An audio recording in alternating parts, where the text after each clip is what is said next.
Hey guys, what's up and welcome to my Adobe Photoshop tutorial. And guys, in today's video I'm going to talk about blend modes in Photoshop.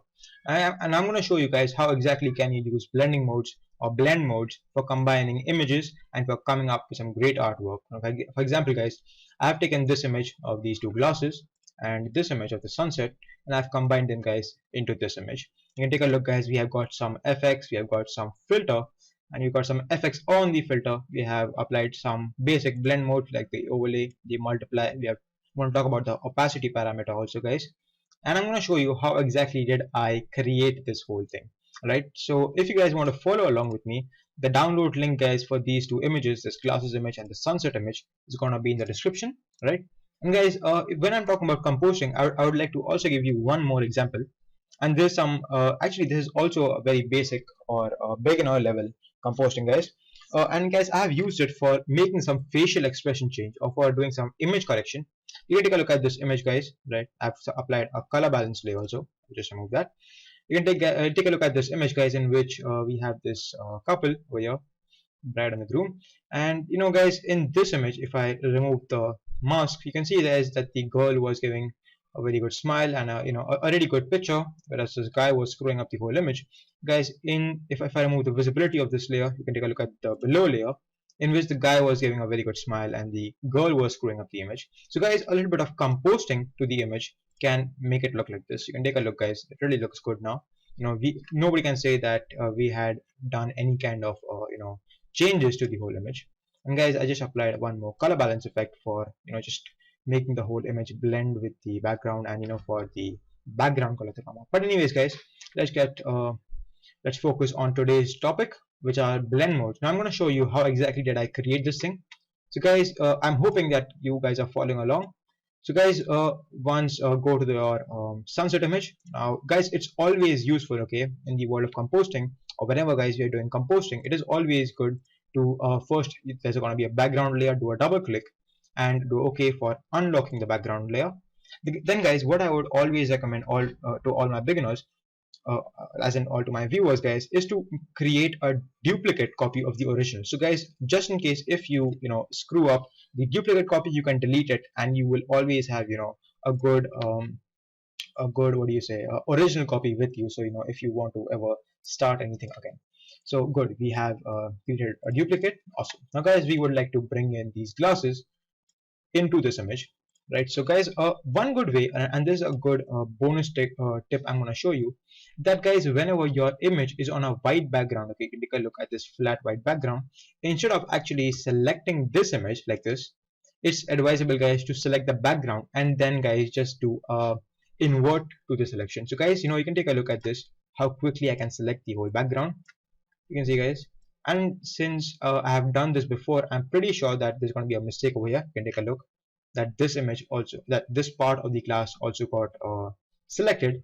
So now guys, if I do invert to the selection, this part of the glass will not get selected. So basically guys, what I'm going to tell Photoshop is to whatever Photoshop is selected right now, deselect it, and whatever is deselected, select it. Okay, so you can go to so actually guys, I'm going to use a keyboard shortcut, that is Control Shift and I, and I'm using both my hands for doing that.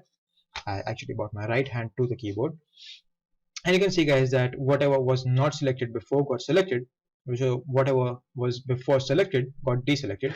So you can take a look at this image, this part of the image which is not selected.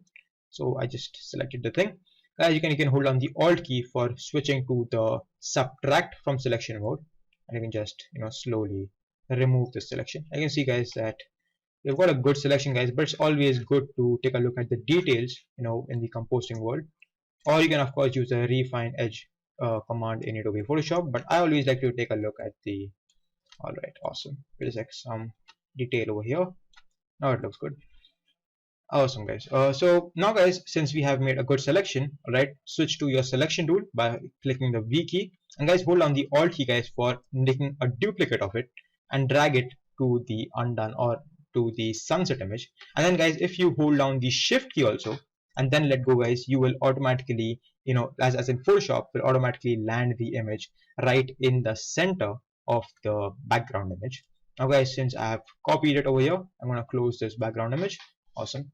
Now guys, I would like to actually scale the thing, and guys, you know what, I'm going to make my future tutorials, and guys, I'm going to use this whole effect. Okay, I'm going to continue. How did I create this text effect? How did I create those effects in the background? So I'm just saying that I hope you guys follow along with me. Okay, like with my other tutorials also. So guys, press Control T. Make sure guys that your layer, this glasses layer, is selected.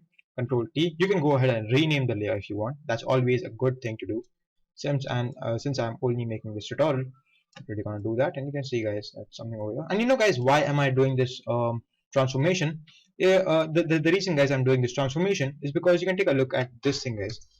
If I was to move my layer over here, you can take a look guys at how sharp the pointy, like these edges are, because guys, in that other image we just brought the whole thing in. So guys, in order to hide this thing over here, instead of keeping it like this guys, it's always advisable to take your image a little bit outside the canvas. Awesome. Control press the enter for accepting the changes. Now guys, select the layer, and now guys you want to come to the blend modes.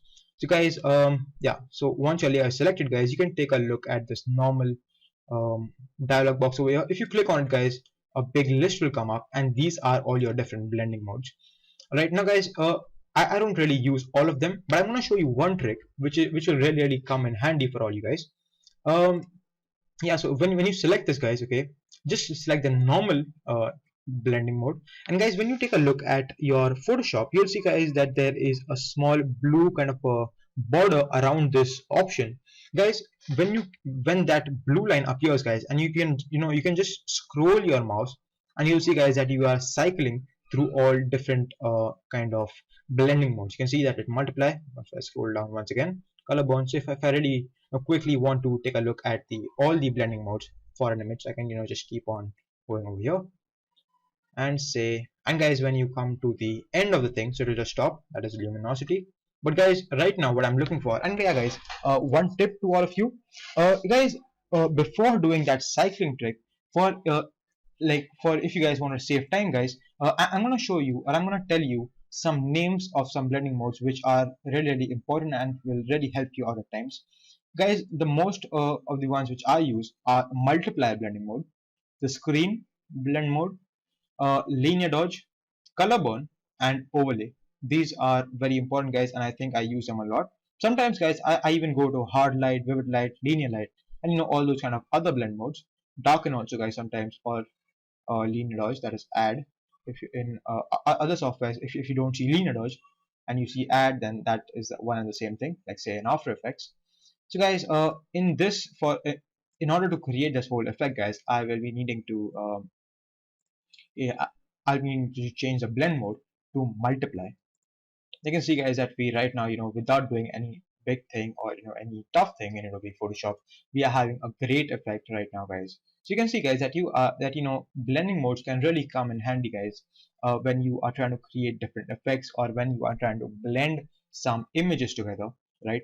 But guys, I promised you that I'm going to show you how exactly did I create this thing. So guys, for coming up, or for increasing the power, or the visibility of this whole image, what I'm going to do is I'm going to select this thing. I'm going to press Ctrl J. So guys, what really happened right now is that now I have two layers with the same blend mode applied. So you can see guys that, and you can see guys, if I move one a little bit, what do you say? On the right side, you can see that we really have two images right now. So you can really see that the color and the whole effect of the glasses image is right now coming to life. Really just adds to the whole thing guys. So guys, you can guys sometimes have the whole group, as in you can change the whole group's blending mode to multiply if you want. So if you can create a new group, you can add some more images to that group. And guys, if you want to quickly change the whole like say when you're working with 20-30 layers, and that for sure that you're gonna change the blending mode of 10 layers. So instead of going to one and one and change the blending mode to multiply, just create a group, select all of them, put them into a group, and you can just change the whole group's blending mode in one shot. So say I can put it to multiply, I can put it to color burn, put it to linear burn, I can put it to overlay, and stuff like that guys. So I'm going to put it to multiply right now. Then guys, actually I'm going to delete this group, I don't need that. Awesome. I'm gonna take it. I'm gonna delete it. Awesome. And guys, once again, guys, for creating this whole effect, we are gonna need one more layer. But guys, this time I'm gonna change that layer's blending mode or blend mode to overlay. So guys, select a good layer of an image and press Ctrl J for duplicating it. And guys, you can just change the blend mode to overlay, and you'll see guys that the whole power and the whole right now guys, you're getting a great effect right now. But you can see guys that the brightness of this overlay layer is kind of too much. So guys, there will be times where the blend modes are not really doing the job for you. So what you can do is you can reduce the opacity of a particular layer. So you can just select the layer right now. Like in this case, I need to reduce the opacity of the overlay layer, and I can just, and right now guys, you have the feature of scrubby sliders in Adobe Photoshop CS6. So you can just click on the name and drag it to the left in order to reduce the opacity of the particular layer. And guys, one great shortcut in Photoshop that I feel is that of the opacity is that you can just type in a number and automatically the opacity will get set to that number. Like for example, if I'm selecting this layer and if I just press 8 on my keyboard, you can see that the opacity just got changed to 80. Once again, if I change it to F, as in if I click the 5 button, so it gets set to 50. So guys, this was my tutorial on blending modes, alright, or blend modes in Adobe Photoshop. Hope you guys liked it. And guys, in my next video, I'm going to talk about the filter gallery, or about effects, or guys, about this place where you can find most of the effects. Okay, I'm going to talk how can you use it, what are smart objects, and guys, basically I'm going to continue to teach how exactly did I create this whole thing. Okay, so thank you for watching this video guys. Please continue watching my other tutorials also, like After Effects, Premiere and all, and or Adobe Photoshop tutorials. And please subscribe to me, please like this video. And if you have any other problems in your computer, or if you have any problems in Adobe Photoshop, After Effects or Premiere guys, then you can as in the link for my Facebook is going to be in the description. Go ahead and message me over there, and I'll be sure to help you out. Okay, so thank you for watching this video guys. I'll see you guys in my next video. Thank you.